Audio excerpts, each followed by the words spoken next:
Bismillahirrahmanirrahim. Assalamualaikum warahmatullahi wabarakatuh.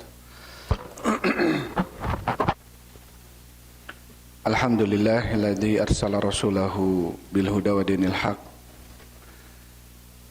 liyudhhirahu 'ala dini kullihi wa kafa billahi syahida wa asyhadu an la ilaha illallah wahdahu la syarikalah iqraran bihi wa tauhida wa asyhadu anna Muhammadan abduhu wa rasuluh. Allahumma shalli wa sallim ala nabiyyina Muhammadin wa ala alihi wa ashabihi ajmain, amma ba'd.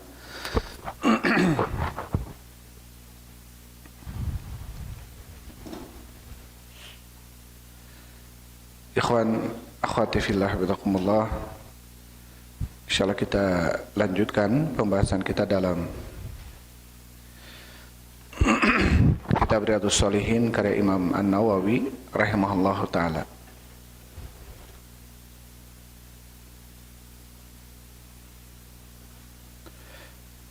Terakhir kita sampai ke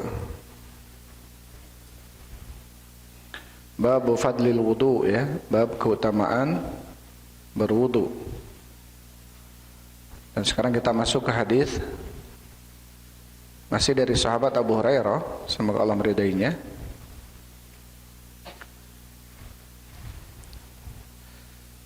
Baik. Qala Imam Nawawi rahimahullahu taala, berkata Imam Nawawi rahimahullah, wa anhu, dan darinya, masih dari Abu Hurairah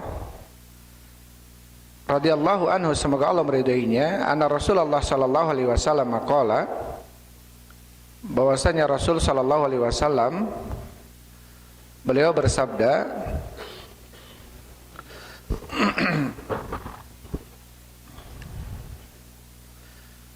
ala adullukum, maukah aku tunjukkan kepada kalian, ala ma yamhullahu bihil khotoya, terhadap apa-apa yang bisa menghapuskan dengannya kesalahan-kesalahan, wa yarfa'u bihid darajat, dan mengangkat dengannya derajat-derajat.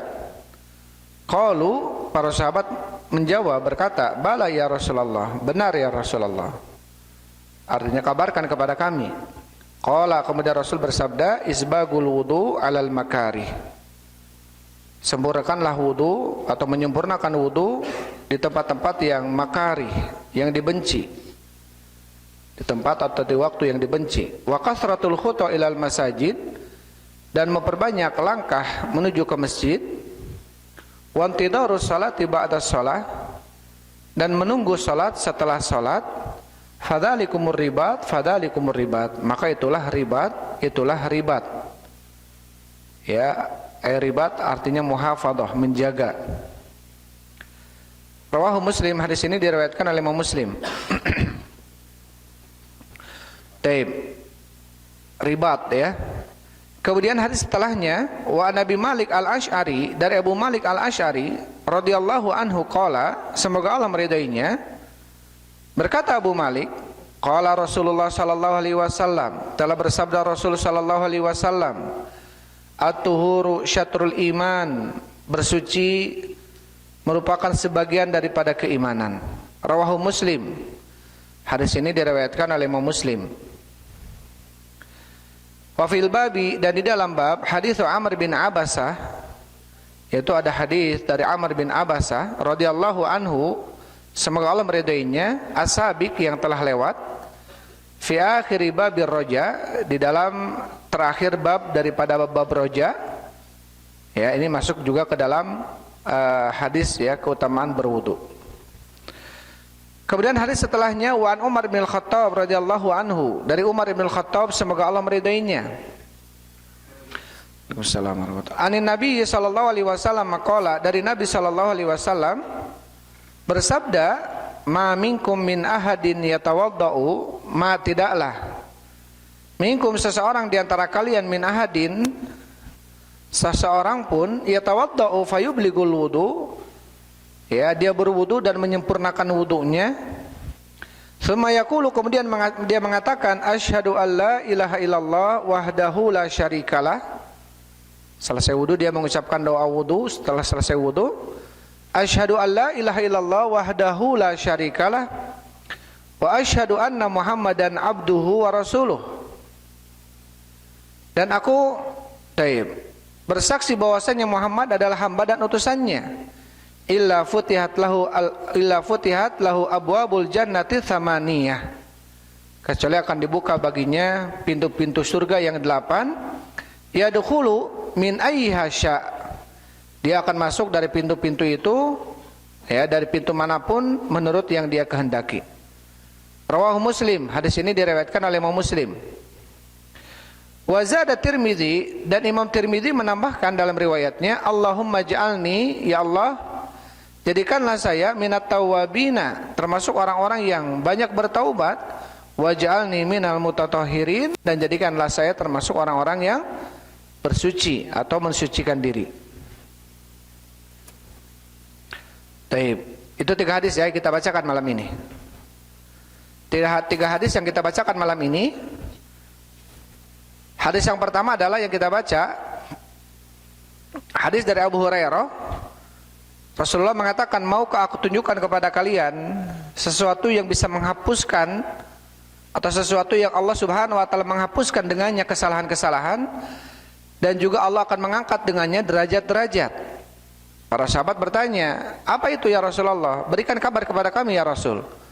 Maka Rasul mengatakan, sempurnakanlah wudu, ya, di tempat-tempat atau di waktu-waktu yang dibenci. Memperbanyak langkah menuju ke masjid, menunggu salat setelah salat. Maka 3 amalan ini Rasul sallallahu alaihi wasallam mengatakan termasuk amalan yang bisa menghapuskan dosa dan mengangkat apa? Derajat. Perhatikan ya. Amalan-amalan yang bisa menghapuskan dosa dan mengangkat derajat, yaitu adalah menyempurnakan wudu, memperbanyak langkah ke masjid, dan menunggu salat setelah salat. Adapun hadis yang kedua yang kita bacakan, Rasulullah mengatakan at-tuhuru syatrul iman. Bersuci, baik berwudu atau tayamum, yang terpenting dia bersuci, maka dia setengah daripada keimanan. Kemudian hadis yang ketiga adalah Rasulullah mengatakan, tidaklah seseorang di antara kalian berwudu dan menyempurnakan wudunya, kemudian setelah dia berwudu dia mengucapkan asyhadu alla ilaha illallah wa asyhadu anna Muhammadan abduhu wa rasuluh, kecuali apa? Kata Rasul, illa futihat lahu abwabul jannati tsamaniyah, kecuali akan dibukakan bagi dia pintu-pintu surga yang 8. Yadkhulu min ayyiha syaa, dia akan masuk dari pintu manapun yang dia kehendaki. Bagi siapa? Bagi yang berwudu, menyempurnakan wudunya, setelah selesai wudu dia mengucapkan doa. Perhatikan doanya, dihafal. Ya, tong malaweng. Dalam doanya Rasul sallallahu alaihi wasallam mengajarkan asyhadu alla ilaha illallah wahdahu la syarikalah wa asyhadu anna Muhammadan abduhu wa rasuluh. Bisa sampai sana, bisa sampai dalam riwayat Tirmidzi ditambahkan lagi Allahumma ij'alni minat tawwabina waj'alni minal mutatahhirin. Ya, barang siapa yang dia berwudu, menyempurnakan wudunya, kemudian dia berdoa dengan doa yang tadi diajarkan oleh Rasulullah, maka apa kata Rasul? Illa futihat lahu abwabul jannati tsamaniyah, kecuali akan dibukakan bagi dia pintu-pintu surga yang 8. Dari pintu manakah dia akan memasuki tergantung dia inginkan. Artinya bebas dia memasukinya. Ini menunjukkan bahwasanya apa? Ketika seseorang dia berwudu, menyempurnakan wudunya dan berdoa dengan doa yang tadi, ini termasuk bisa apa? Bisa menyebabkan seseorang dimasukkan ke dalam surga. Tapi seperti yang kita sudah sampaikan bahwasanya ada amalan-amalan yang bisa menghapuskan kesalahan-kesalahan. Ya, ada amalan-amalan yang bisa menghapuskan apa? Dosa ataupun kesalahan. Tetapi kesalahan yang dimaksud adalah kesalahan yang kecil, dosa kecil. Ya, bukan dosa besar. Seperti antara salat 5 waktu, antara Jumat ke Jumat, antara Ramadan dengan Ramadan, maka itu penghapus dosa bagi yang menjauhi dosa besar. Atau tadi berwudu, ya, kemudian berjalan menuju ke masjid, menunggu sholat, setelah sholat dia sholat maghrib, nunggu sholat isya, atau dia sholat duhur, nunggu sholat di masjid terus sampai nunggu sholat asar. Dia salat asar, nunggu di masjid sampai datangnya waktu maghrib, sengaja dia di masjid untuk menunggu salat. Ya, intidharus salat, menunggu salat. Ini pun termasuk apa? Yang bisa menghapuskan dosa. Dan juga ada amalan yang bisa menghapuskan kebaikan. Bukan bisa menghapuskan kebaikan, bahkan membatalkan kebaikan. Yang paling besar apa? Amalan paling besar yang bisa menghancurkan kebaikan? Kesyirikan. Ya, adalah kesyirikan. Terus apa lagi yang pernah kita sampaikan? Hah? Apa? Riba. Apalagi amalan yang bisa menghancurkan kebaikan? Murtad, syirik, murtad, kufur sama ya. Keluar dari Islam, itu bisa menghancurkan. Apalagi? Sihir kekufuran, kesyirikan masuk ke dalamnya. Itu dosa besar, ya, tetapi tidak menghapuskan amalan. Ria, itu menghapuskan amalan. Tetapi yang dihapuskan amalannya adalah amalan yang disisipi dengan ria'nya. Ria termasuk. Apalagi yang bisa menghapuskan amalan? Pernah kita sampaikan? Meninggalkan sholat asar, man taraka salatal asri faqad habita amaluhu. Barang siapa meninggalkan sholat asar maka batal amalannya. Apalagi? Memakan harta yatim termasuk dosa 7 dosa yang menghancurkan. Tapi tidak menghancurkan, menghapuskan seluruh amal, tidak ya.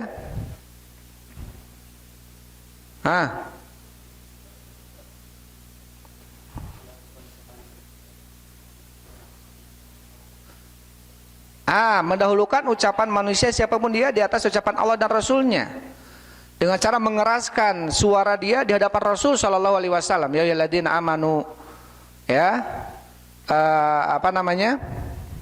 la tarfa'u aswatakum fawqa sautin nabi wa la tajharu lahu bil qawli kajahri ba'dikum li ba'din. Apa kata Allah?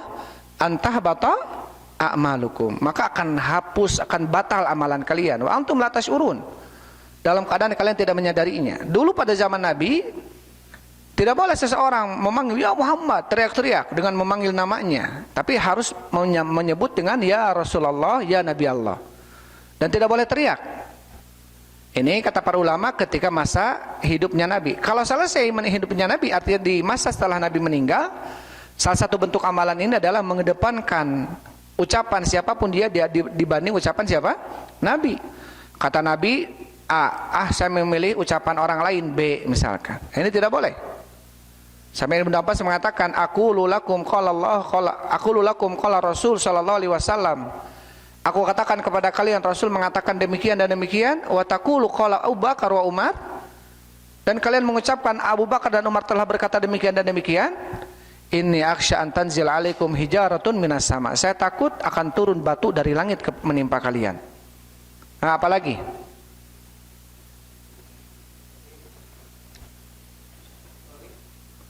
Zalim, kezaliman yang besar, syirik. Ya, selain itu apa lagi?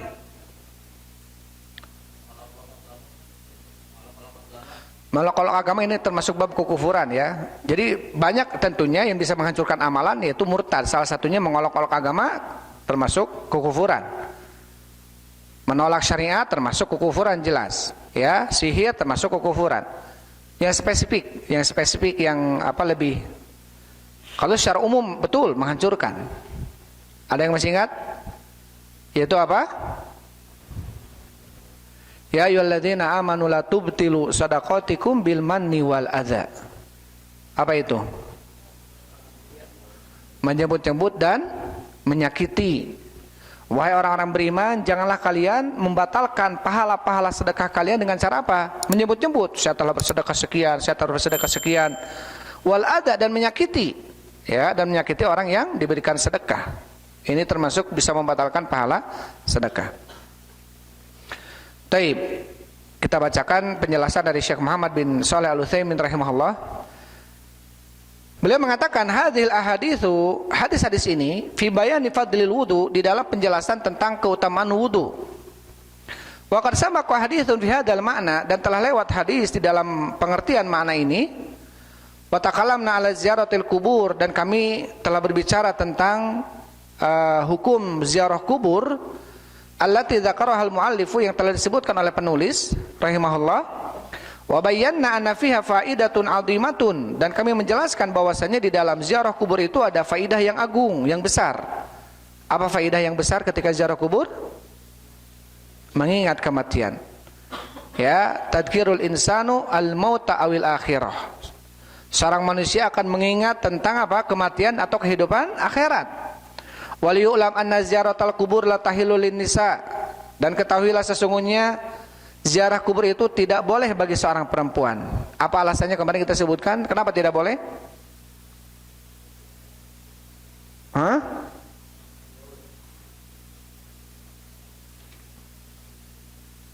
Rasul sallallahu alaihi wasallam mengatakan la'ana Rasul sallallahu alaihi wasallam zairatil kubur. Rasulullah melaknat perempuan-perempuan yang berziarah ke kuburan. Kenapa dilarang dalam Islam? Ya, karena apa kata Syekh Utsaimin, walainal mar'ata dha'ifatun la tatahammalu farubbama tanuhu wa tabki. Karena perempuan itu adalah sosok manusia yang lemah. Kadang-kadang dia bisa apa? Dengan lemahnya hatinya bisa menangis di atas kuburan. Ya, bahkan meratapi, ya, apalagi misalkan sosok anak yang meninggal atau suaminya atau yang dicintainya, terus dia datangi kuburan, bisa jadi apa? Terbuka kembali gitu ya, kesedihannya, sehingga khawatir muncul hal-hal yang tidak diinginkan. Ya, muncul hal-hal yang tidak diinginkan. Kemudian apa kata Syekh Utsaimin? Salah satunya juga walainal maqabira fil ghalibi takunu khaliyatan minan nas, dan keumuman kuburan itu dia kosong dari manusia. Keumuman kuburan itu sepi, enggak ada manusia di kuburan itu. Fayukhsha idza kharajatil mar'atu ilaiha, maka khawatir kalau ada perempuan datang ke kuburan untuk ziarah kubur, an yattabi'aha sufaha wasufala. Khawatir perempuan itu diikuti oleh orang-orang bodoh, orang-orang rendahan. Ya, kemudian apa? Wa yahsulu bidzalikal mahdzur wal fitnah. Sehingga apa? Timbul dari hal itu fitnah. Ya, digoda, ya, dibuntuti, digoda dan lain sebagainya. Apalagi kalau dia ziarahnya sendirian. Lihadza la'ana Nabi zairatil kubur, oleh karena ini Nabi melaknat perempuan-perempuan yang berziarah ke kuburan. Amma idza maratil mar'atu bil maqbarati min ghairi an takhruja liqasdin, adapun kalau seorang perempuan dia ke kuburannya hanya lewat, dia tidak ada tujuan datang ke kuburan, hanya lewat saja. Ya. Dia hanya misalkan dia mau kemana terus ngelewatin makam kuburan gitu ya. Kemudian dia berdiam sejenak dan mengucapkan salam, assalamualaikum ya ahlad diyar minal mu'minin wal muslimin wa inna insyaallah bikumul lahiqun, misalkan ya, doa ke kuburan, enggak apa-apa. Ya, karena di sana farqun bainal qasdi wa adamil qasdi. Tentunya beda antara sengaja dan tidak sengaja. Kalau menyengaja datang ke kuburan ini tidak boleh. Tapi kalau dia melewati kuburan untuk mendatangi suatu tujuan dan melewati kuburan, kemudian dia mendoakan, mengucapkan salam gitu ya, assalamualaikum ya ahlad diyar, makanya tidak mengapa. Kemudian kata Syekh Utsaimin, tsummal yu'lam aidan an ashabal kubur, kemudian perlu juga diketahui bahwasanya penghuni kubur mahma balagu minal amali sholeh, walaupun mereka yang ada di dalam kuburan itu balagu minal amali sholeh, mereka telah mencapai amalan sholeh, derajat seorang orang soleh atau wali gitu ya, dengan amalan solehnya, siapapun dia intinya yang di dalam kubur itu, maka apa kata Syekh, la yamlikuna li anfusihim naf'an, maka mereka tidak akan memiliki bagi diri mereka manfaat wala darran, dan juga tidak bisa memiliki apa? Madarat. Yang namanya kuburan sudah meninggal. Ya, di dalam kubur. Tidak bisa memberikan manfaat, tidak bisa memberikan apa? Madarat. Wala yamlikuna li ghairihim aidan naf'an wala darran. Bahkan mereka tidak mampu memberikan manfaat dan madarat kepada orang lain. Untuk dirinya saja tidak bisa, apalagi untuk orang lain. Walihada hum yud'a lahum wa la yud'aun, oleh karena ini mereka itu didoakan, bukan diminta doanya, tapi didoakan mereka itu. Ya. Didoakan. Justru mereka mengharapkan doa-doa orang-orang yang ditinggalkan di dunia ini, baik anak-anaknya yang soleh, istrinya, kerabat-kerabatnya. Justru mereka mengharapkan doa-doa orang yang hidup yang mendoakan mereka. Bukan malah mereka dimintai doa gitu ya. Allah Subhanahu wa taala berfirman dalam surat Al-Ahqaf ayat 6 dan 5 dan 6, "Wa man adzalu mimman yad'u min dunillah." Dan siapa yang lebih sesat daripada orang-orang yang menyeru kepada selain Allah, man la yastajibu lahu. Itu orang-orang yang tidak bisa mengijabah permintaannya ila yaumil qiyamah, sampai yaumil qiyamah. Wa hum an du'aihim ghafilun, dan mereka terhadap permintaan itu ghafilun, mereka lalai, mereka tidak bisa menjawab. Ini dalam surat Al-Ahqaf. Kemudian dalam surat Fatir Allah Subhanahu wa taala berfirman, "Walladzina tad'una min dunihi la yamlikuna min qitmir." Dan orang-orang yang kalian seru selain Allah Subhanahu wa taala, ma yamlikuna min qitmir. Mereka tidak mampu memiliki walaupun seperti qitmir, ya. Qitmir ini kalau kita lihat dalam dalam biji kurma ada titik, itu qitmir. Ada titik ya, kalau kita buka biji kurma itu ada titik. Itu qitmir namanya. Ya, wala yamlikuna fatila, wala yudlamuna fatila, dan mereka tidak dizalimi sedikit pun walaupun sebesar fatila. Fatila itu kalau lihat biji kurma itu dibungkus oleh seperti kertas. Lihat kertas yang tipis, itu kayak tisu, kayak lamad, kering gitu ya, itu fatila namanya. Jadi manusia itu kata Allah, orang-orang yang kalian minta selain Allah itu mereka bahkan tidak memiliki qitmir, bahkan tidak memiliki fatila. Apalagi memiliki untuk meminta diberikan kelancaran usahanya, apalagi didatangi dan diminta doa supaya apa?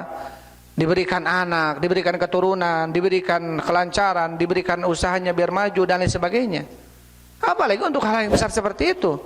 Untuk biar kita dapat qitmir aja, itu pun tetap Allah yang memberikannya, bukan penghuni kubur gitu. Karena mereka tidak memiliki itu. Jadi untuk sesuatu yang kecil saja mereka tidak mampu memberikannya karena mereka tidak punya. Apalagi untuk sesuatu yang lebih besar dari itu. Kemudian ayat setelahnya apa? In tad'uhum la yasma'u du'aakum. Jika kalian berdoa kepada mereka, la yasma'u du'aakum, maka mereka tidak akan menjawab, mendengar doa kalian.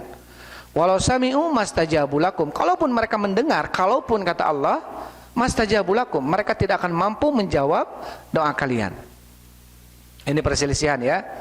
Di antara ulama ada yang mengatakan mayit itu mendengar, ada yang mengatakan tidak mendengar, ya.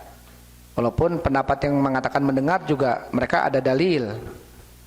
Tetapi Allah alam yang rajih mereka tidak mendengar, ya, mereka tidak mendengar. Allah Subhanahu wa taala berfirman, "Wa ma anta bimusmi'in man fil kubur," dan tidaklah engkau ya Muhammad mampu membuat orang yang di dalam kubur itu mendengar.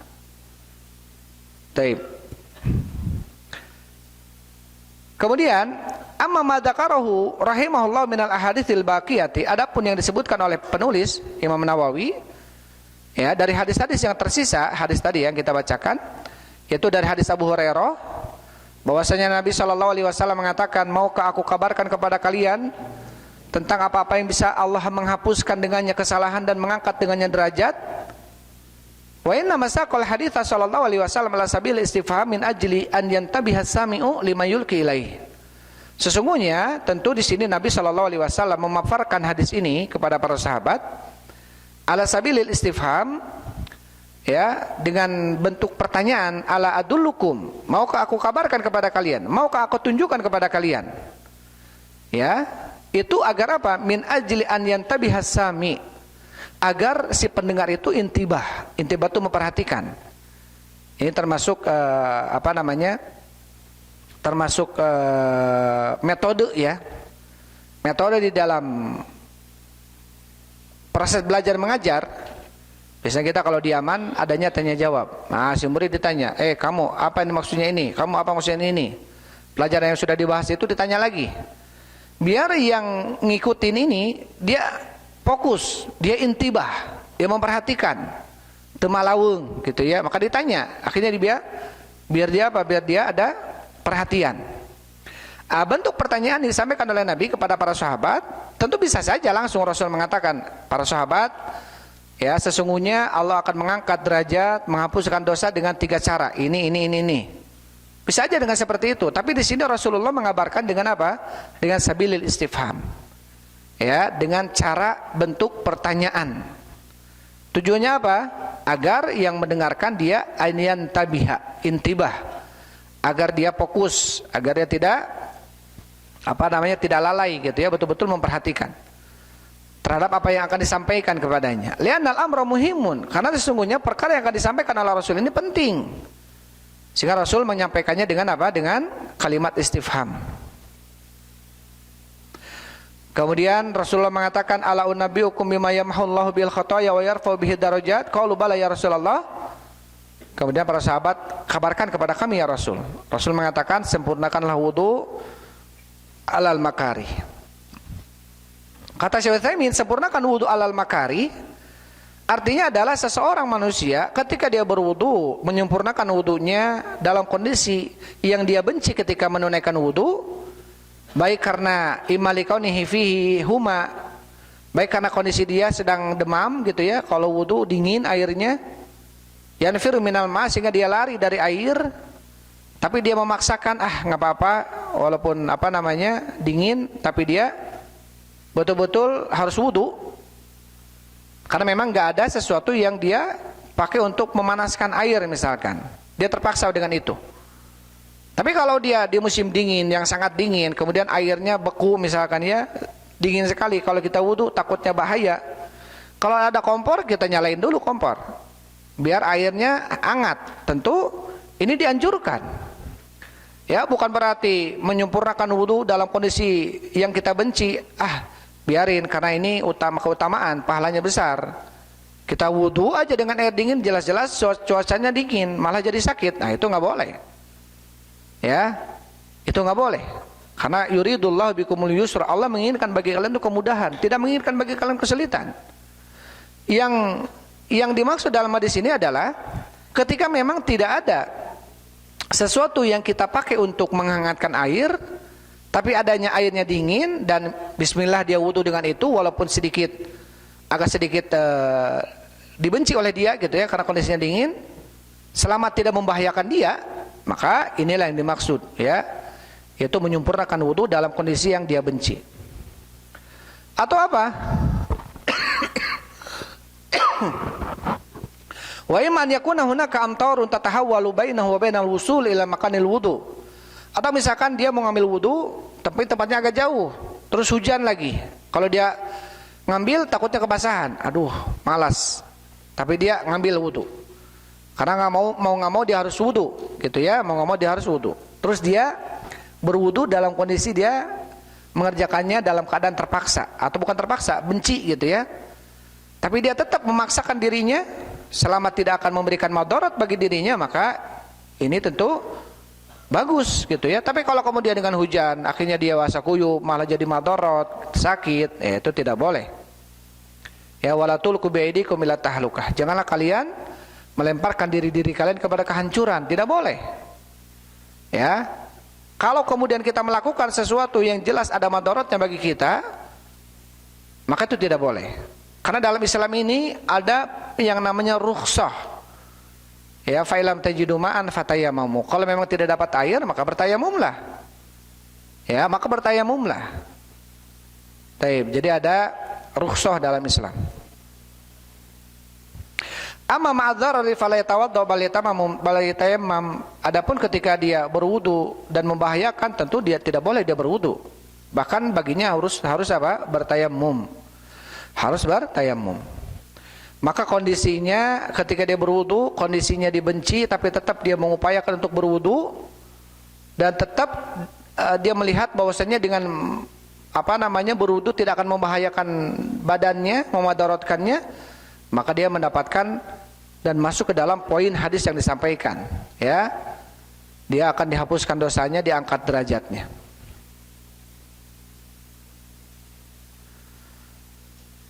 Pernah Nabi SAW melihat seseorang, dia berdiri di bawah matahari dalam keadaan kepanasan, dia berdiri aja. Kemudian dikatakan oleh Nabi, "Mahada, kenapa orang ini?" Qalu nadara an yakifa fi samsi.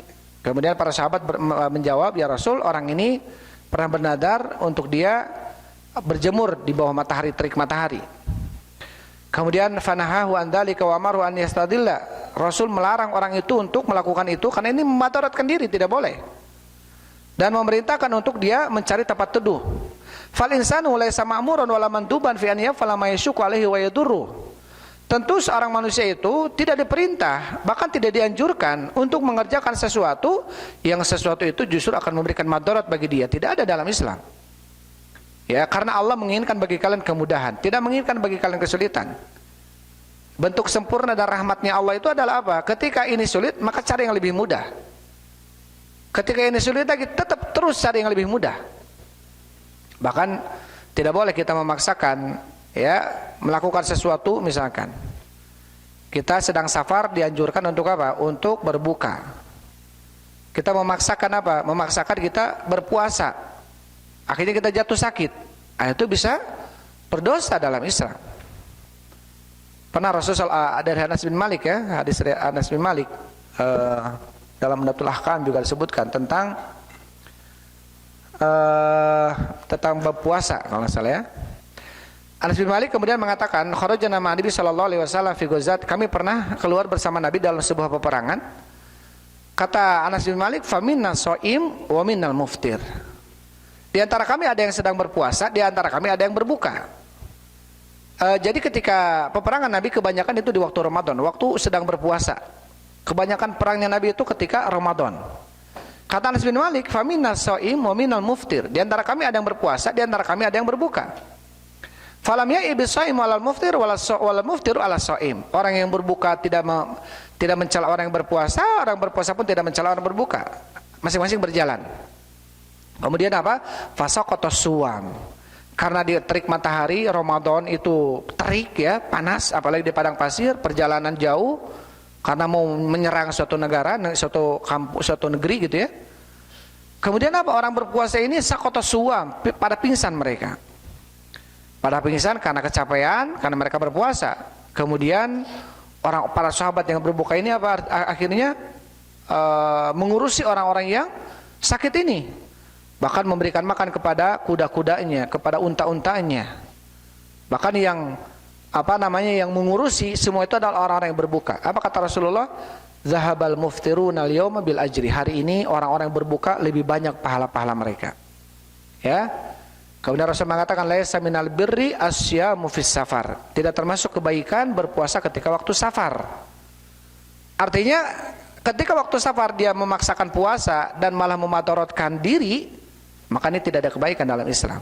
Kecuali kalau kita safar ke Jakarta pakai wus sejam setengah gitu, ya, yang jelas nggak akan memadaratkan kita, ya insya Allah nggak apa-apa. Walaupun Bandung Jakarta safar, tapi karena perjalanannya tidak membuat kita capek, nah, insya Allah tetap saya mau puasa aja, nggak apa-apa. Tapi kalau kemudian membuat dia jatuh sakit, masyakoh, ini tidak boleh. Paham, ya? Paham nggak kalian? Baik, perhatikan.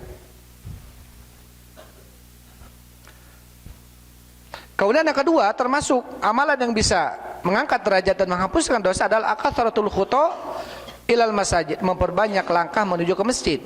Kata Syekh Utsaimin, di dalam hadis ini ada dalil tentang bahwasannya sholat itu dilakukan secara berjamaah di masjid, bukan di rumah. Karena di sini Rasul mengatakan apa? Memperbanyak langkah ke masjid. Kalau di rumah nggak akan ada langkah, dirinya deh. Ya, dan sesungguhnya manusia ketika dia memperbanyak langkah menuju ke masjid, maka dia tentu dibalas pahalanya sesuai dengan banyak langkah yang dia langkahkan. Ya, Allah mengangkat derajat dan menghapuskan dosa-dosa dengan melangkah ke masjid. Tentu ini adalah kenikmatan yang besar, ya, yang Allah Subhanahu wa taala persiapkan bagi orang-orang yang melangkahkan kaki-kakinya menuju ke masjid. Bahkan dalam hadis, fa idza shalla, apabila dia sudah masuk masjid, kemudian dia salat baik tahiyatul masjid, baik syukrul wudu gitu, ya, salat sunnah di masjid, maka apa? Fa idza shalla lam tazalil malaikatu tusalli alaihi madama fi mushallah. Ketika dia selesai salat, maka malaikat akan bersalawat mendoakan dia selama dia di tempat salatnya. Ya. Dengan mengatakan Allahumma sholli alaihi, ya Allah, berikanlah salawatmu kepadanya. Artinya berikanlah kemudahan, keberkahan. Allahumma arhamhu, berikanlah rahmatnya. Wala yazalu ahadukum fi sholati man tadara shalah. Dan seseorang itu, perhatikan ini, seseorang itu masih dinilai sedang dalam keadaan salat selama dia menunggu salat. Nah, maka perhatikan, kalau kalian sudah adzan, masuk ke masjid, sudah wudu, salat sunnah, sambil nunggu qomat itu kalian dihitung salat kalian. Jangan ribut. Ya, perbanyak doa, baca Quran. Kalaupun ngobrol yang sifatnya perlu, jangan macam-macam gitu ya. Karena Rasul mengatakan iyyakum muhaisatil aswaq, jauhi oleh kalian pembicaraan seperti di pasar, ribut di masjid, nggak boleh itu. Karena kalian masuk ke masjid, ketika kalian nunggu salat itu apa? Wala tazalu fi sholati man tadara salat. Kalian itu dalam kondisi sedang salat selama kalian menunggu salat. Seperti salat kalian itu. Nah, maka perlu diperhatikan ya. Dan memperbanyak langkah, artinya apa? Seseorang mendatangi masjid dengan melangkahkan kakinya menuju ke masjid. Ya. Tetapi tentu mana di sini bukan berarti seseorang dia menyengaja cari masjid yang jauh biar langkahnya lebih jauh, enggak. Ketika ada masjid yang dekat, tentu dianjurannya ke masjid yang dekat. Jangan kemudian biar langkahnya, biar pahalanya lebih banyak, carinya masjid yang di ujung gitu ya. Jelas-jelas dekat rumah ada masjid. Terkecuali masjid di dekat rumah, kita khawatirkan misalkan imamnya makhrajnya nggak benar, khawatir bacaan Fatihahnya malah salah gitu ya. Kita khawatir itu dengan kondisi itu, maka kita cari masjid agak lebih jauh. Itu tidak mengapa. Tapi kalau di sana masjidnya bagus, di sana masjidnya enak, di sana masjidnya imamnya juga benar dan lain sebagainya, nggak ada alasan bagi kita untuk mencari masjid yang jauh dengan alasan langkahnya biar banyak. Ya, tentu ini tidak dianjurkan. Walaupun pernah ada Bani Salimah ini pernah karena jauh dari Masjid Nabawi, kemudian mau menjual rumahnya, mau pindah ke dekat Masjid Nabawi, tapi dilarang oleh Rasulullah. Kata Rasul, Bani Salimah tuktabu atharakum wa diyarakum. Bani Salimah telah dicatat pahala-pahala kalian, ya, dan tempat-tempat kalian. Jadi walaupun kalian jauh ke Masjid Nabawi, tapi pahala kalian lebih banyak. Karena Bani Salimah terus tiap hari sholat datang ke Masjid Nabawi, padahal jaraknya Bani Salimah berapa ya? Sekitar 1,5 kilo gitu. Bani Salim ini ya sekitar gitu ya. Tapi terus karena memang nggak ada di masjid, nggak ada sekitarnya, nggak ada masjid. Tapi kalau sekitarnya ada masjid tentu ke masjid yang dekat. Kemudian yang ketiga, intidarus salat ba'da salat, menunggu salat setelah salat. Artinya adalah seseorang manusia ketika selesai salat, dia nunggu lagi di masjid mau melakukan salat wajib setelahnya. Ya, apalagi karena kerinduan dia kepada salat, rindu terhadap salat, dia terpaut hatinya dengan masjid, maka tentu akan mendapatkan keutamaan banyak. Karena yang akan mendapatkan naungan yang tidak ada di hari yang tidak ada naungan kecuali naungan Allah Subhanahu wa taala. Apa salah satunya? Ya, wa rajulu qalbuhu mu'allaqun fil masajid. Seseorang yang hatinya terpaut dengan masjid. Ya, kangen ke masjid gitu ya. Dikit-dikit pengen ke masjid. Pengen ke masjid baca Quran maksudnya, belajar di masjid, salat, bukan pengen ke masjid. Karena di masjid enakeun tidur, ada AC, ada apa, biar ke masjid aja nyaman tidurnya, bukan gitu. Tapi ke masjid dia ibadah, dia baca Quran, dia menunggu salat 5 waktu gitu ya. Betul-betul dia kangen ke masjid. Maka orang ini akan mendapatkan naungan di hari yang tidak ada naungan kecuali naungan Allah Subhanahu wa taala. Dan intidarus salat pada salat adalah ribat. Apa kata Rasul? Itulah ribat, itulah ribat. Apa itu ribat? Ribat yaknil murabatah wal mudawamah. Murabatah itu mengikat, ribat itu ikatan, mudawamah mendawamkan, artinya mengikat dirinya untuk terus di atas kebaikan. Dia bersihkan dari hal yang najis, kemudian anggota badannya disucikan dengan wudu atau dengan tayamum, maka bersuci itu sebagian daripada keimanan. Kemudian sebagiannya lagi apa? Itu akhlak yang mulia dan amalan yang soleh. Dan amalan yang soleh, karena tentu amalan yang kita lakukan tanpa didasari dengan wudu, seperti tawaf, seperti sholat, ya, itu harus dengan wudu. Maka tidak akan layak balullahu salat ahadikum, Allah tidak akan menerima salat seseorang di antara kalian idza ahdatsa hatta yatawaddo, apabila dia hadas sampai dia berwudu. Taib. Itu yang bisa sampaikan untuk malam ini. Wallahu a'lam bishawab. Alhamdulillah wassalatu wassalamu ala Rasulillah. Subhanakallahumma rabbana bihamdik.